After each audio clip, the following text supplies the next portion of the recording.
Ela deve estar tentando se comunicar com alguém. Mas não mesmo, gente. Agradeço pelo seu tempo. Oi, Piores. Como foi a investigação? Eu falei com a equipe que você saiu de Leste. Eles têm certeza de que colocaram uma pulseira na bolsa. Eu fiz checar o carro para ver se não caiu no caminho. Ah, tá. Valeu assim mesmo. Pode não ter sido uma verdade. Pode ter sido por dois, né? Acho que é possível. Não veio igual aquele carro. Tem acesso ao quarto dos pacientes? Qual?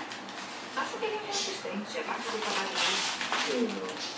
Tem alguma coisa dele que não me interessa. Os violões são carteiros. Não é isso. Ele só atribui a sobrepeso que sua tinha. Então o que eu disse foi muito sensível, não foi? Acho que foi. Essa, minha querida, está pronta para a sua surpresa. Buck, Bucky, dá bola pra mãe, dá? Dá bola pra mãe. Dá bola.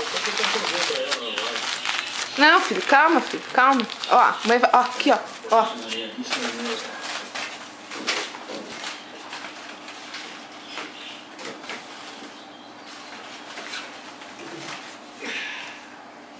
Tá tudo bem? Você tá muito agitado.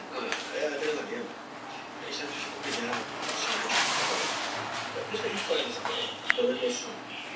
Tá sempre fugindo? Ameaça de prisão constante? Vem aqui, Bucky. Bucky. Buck. Aqui. Você acha que eu tô